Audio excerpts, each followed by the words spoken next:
Hello and welcome to this discussion on valve basics.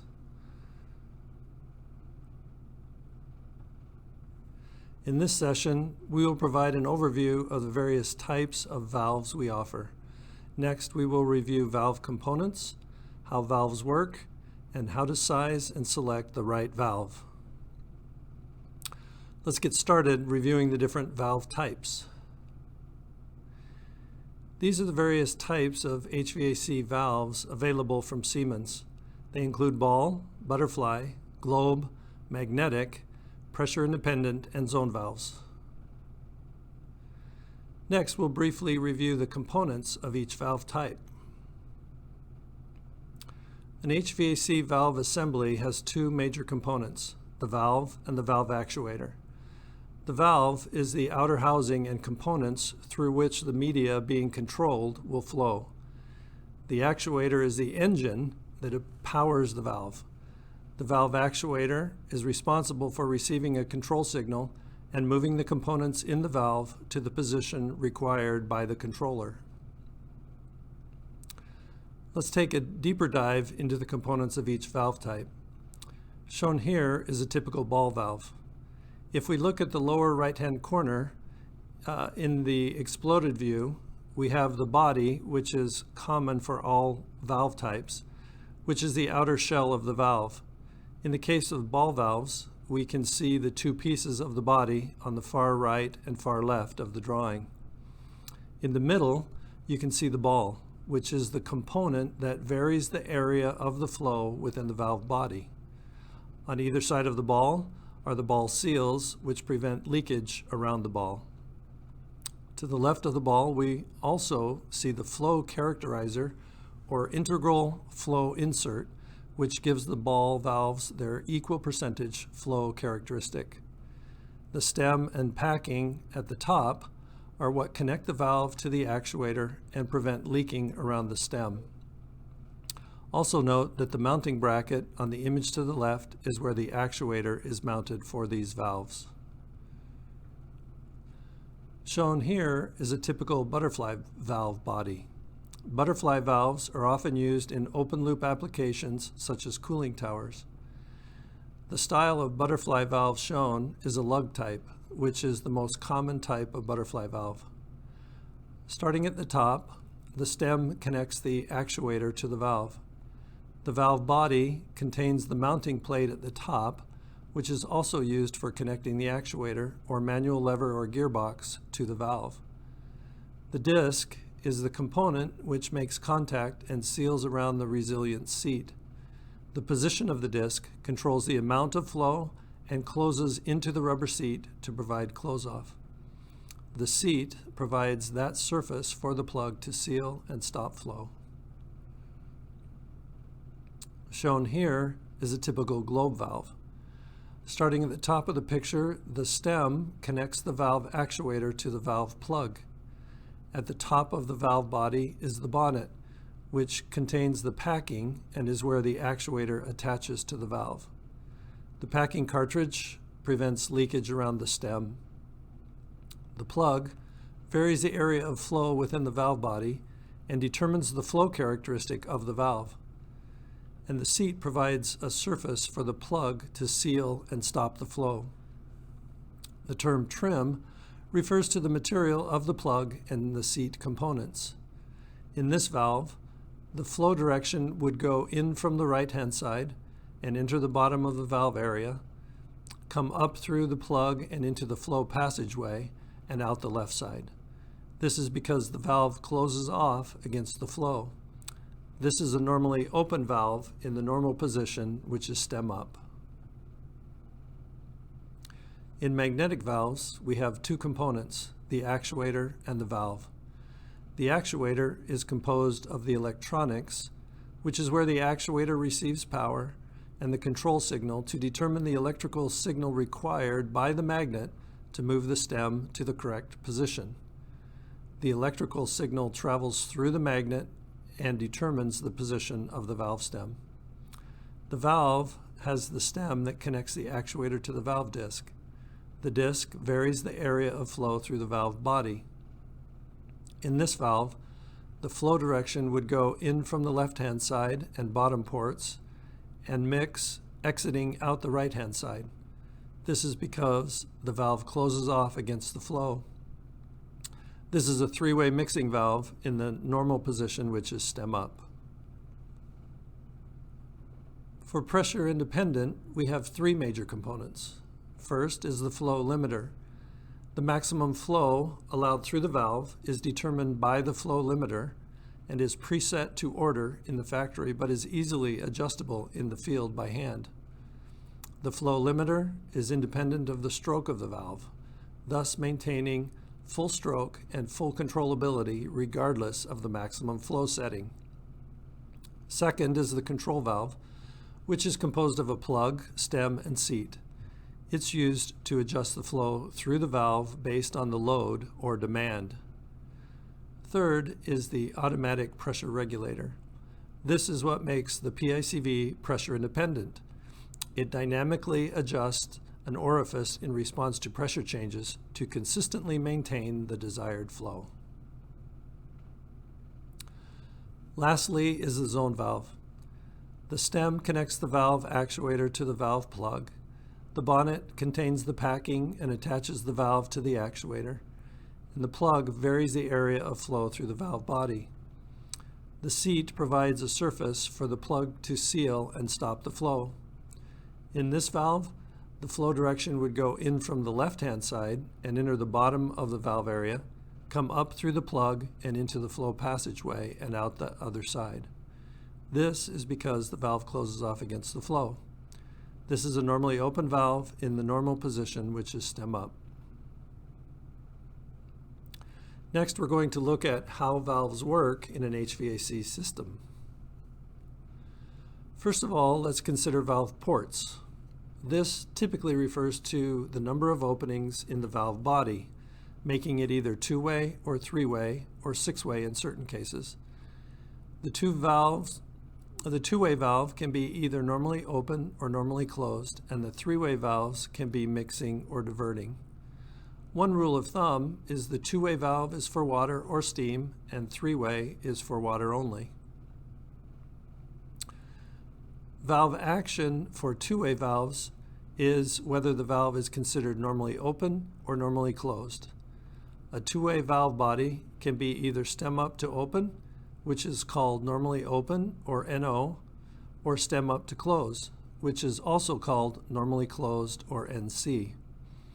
Typically, the valve will be in the normal position with a 0-volt control signal from a modulating actuator, and if power fails, when using a fail-safe actuator. As you can see on the left, the valve stem up position is open, and the valve on the right in the stem up position is closed.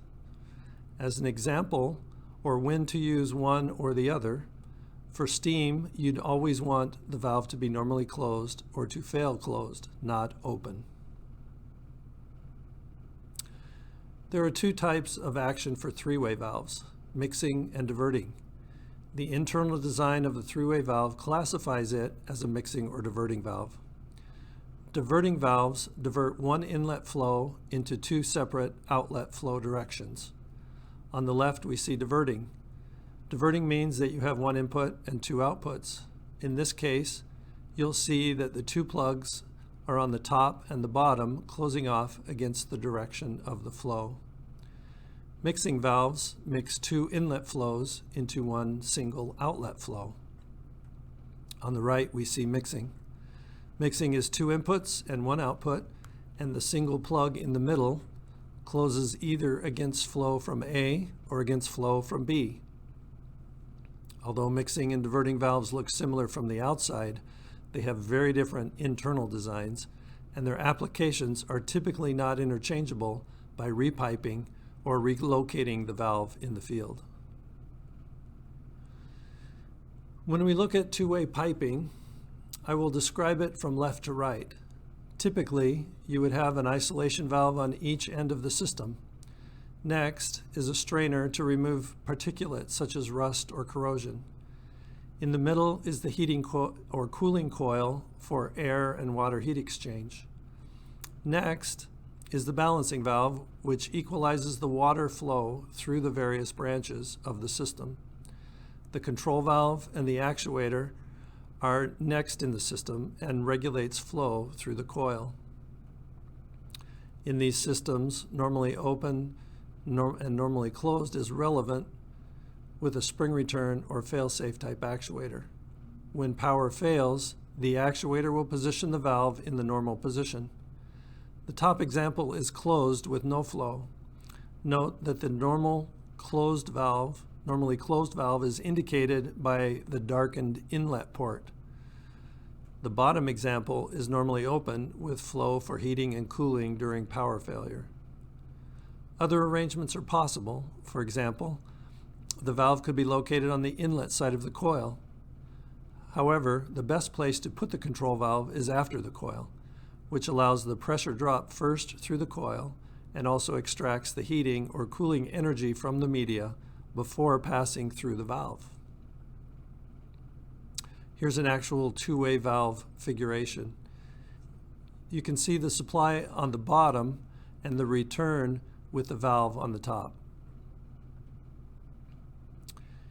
Here are the typical piping arrangements for three-way valves in a mixing application. This allows a constant flow through the system. The valve is modulating and determines how much water is flowing through the coil and how much water is bypassing the coil. The total flow is constant. Note that the normally closed port is indicated by the darkened triangle. In the top example, the valve is in the stem up position and flow is closed to the coil. The water is being bypassed around the coil. In the bottom example, the valve is stem down and the bottom port is closed and the flow is through the coil and not through the bypass. Here is a typical piping arrangement for three-way valves in a diverting application. Note that the valve is on the front side of the coil. Here we can see an actual three-way mixing type of configuration, and notice the bypass between the valve on the top and near the strainer on the bottom. Now let's move on to discuss the sizing and selection of valves and valve actuators. This involves locating a valve and/or an actuator or a complete assembly. We'll mention all the steps and then look at two charts with recommended valve types by application.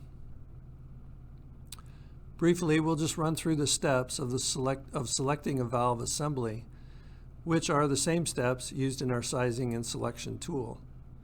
First, determine the valve type. Next, determine the medium being controlled. After that, find the CV or flow coefficient, or in the case of pressure independent, determine the flow that is needed through the valve. Step 4 is to select the end connections needed based on the system piping. 5, determine the porting, two-way or three-way. 6, determine the body rating or pressure class. Typically, this is ANSI 125 or ANSI 250. Now we move on to the actuator and determine the control signal. Next is to determine the failure mode. Do you need a fail in place or a fail-safe actuator? Lastly, determine the close-off pressure to select the correct actuator size. Here is an overview of what types of valves work with terminal equipment, air handling units, distribution, and central equipment. Generation refers to central plant equipment like boilers and chiller plants and cooling towers. Distribution typically includes air handling units, or AHUs, and campus distribution piping. Consumption generally is terminal units such as fan coil units, or FCUs, variable air volume boxes, or VAV, chilled beams, etc. Here we have a breakdown in a matrix by application and which type of valve is required or is typically used for each application. On this matrix, we can see the equipment types from fan coil on the left, which is consumption, and moving towards the cooling tower on the right, which boiler and chiller plants and cooling towers would be considered central plant equipment. In summary, Valve Basics has provided a brief overview of valve types, valve components, how valves work, and sizing and selection steps to optimize your applications. Here is a list of additional resources that can be found on our website. There are a variety of valve brochures as well as the Siemens HVAC catalog. The Peachtree case study brings an example to life with how Siemens pressure-independent control valves reduced energy usage by nearly 14%. There is also a cross-reference file available to cross over from competitive valves to Siemens equivalent valves. Technical programs and specifications can also be found on this site, making this a one-stop resource for everything you need. Thank you.